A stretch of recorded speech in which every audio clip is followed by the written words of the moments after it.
It happened on January 3rd, 2024, a day that began with an unnerving silence. When Daniel woke up, the first thing he noticed was his phone. It was dead, not in the literal battery-drained sense, but in its absolute stillness.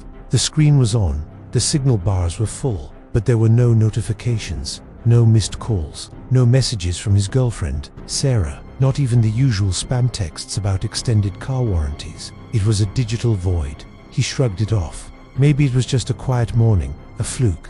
He sent a quick message to his best friend, Mark. "Hey, you up for grabbing coffee before work?" The reply came back almost instantly. 3 simple words that sent a chill down his spine. "Who is this?" Daniel stared at the message. Was this a joke? Mark was the king of elaborate pranks, but this felt different. It felt cold. He typed back, "Very funny. Mark, it's Daniel." The 3 little dots appeared, indicating Mark was typing, and then they vanished. No further reply came. An uneasy feeling started to creep into the edges of his mind. Confused and a little irritated, Daniel got ready and headed to work. The morning commute felt strangely isolating.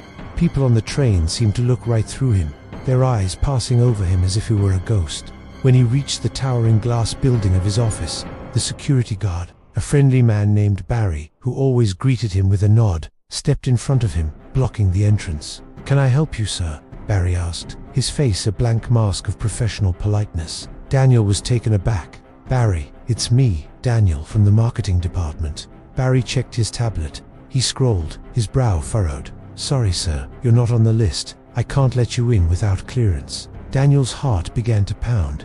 This wasn't a prank. This was something else, something deeply wrong. He tried to argue, but Barry was firm.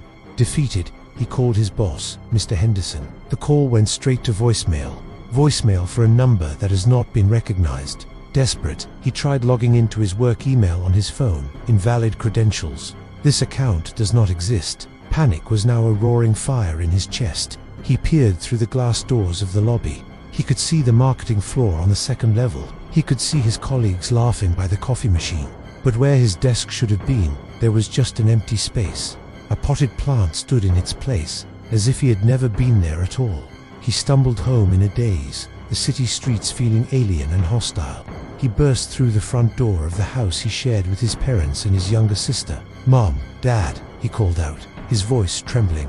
They were in the living room watching TV. They turned to look at him, and their expressions were not of recognition, but of alarm. His mother clutched her chest, her eyes wide with fear. "Who are you? How did you get in our house?" his father demanded, rising to his feet and grabbing a heavy fireplace poker. "It's me. It's Daniel, your son," he pleaded, tears welling in his eyes. His sister, who was usually glued to her phone, now hid behind the couch, peering at him like he was a monster. His father started advancing. "I'm calling the police if you don't leave right now." Daniel backed away, his hands raised in surrender. "Please, just look at me. It's me." He pointed to a family portrait on the mantelpiece, a happy, smiling photo from their last vacation. He was right there, his arm around his sister.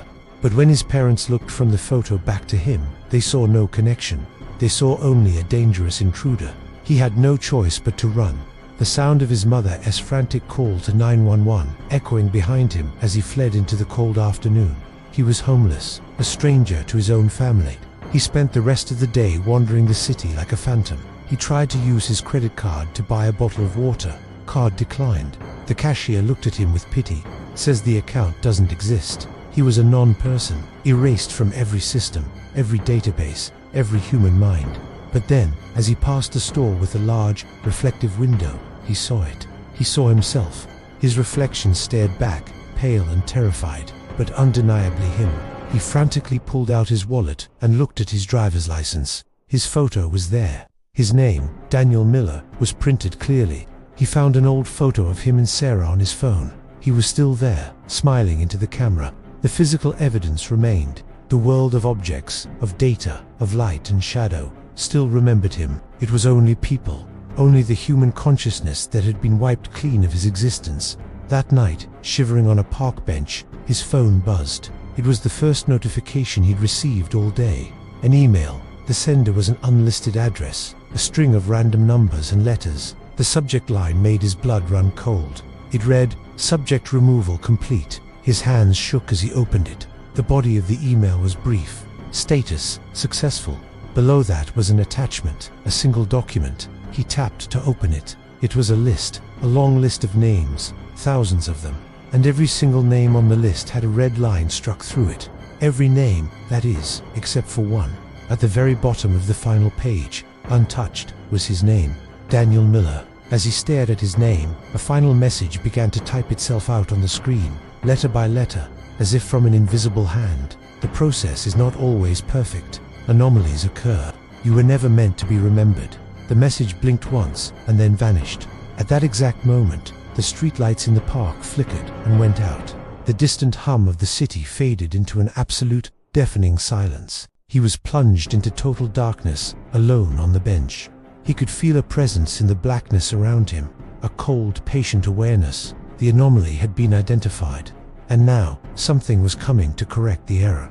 The house of his memory had been emptied, and now the cleaner was here to sweep away the final speck of dust. He was utterly, completely alone, and the silence was the last thing he would ever know. Thanks for watching. If this story sent a chill down your spine, hit that like button and subscribe for more horror stories. Let me know in the comments what you would do if you woke up and everyone had forgotten you. Stay safe and see you in the next one.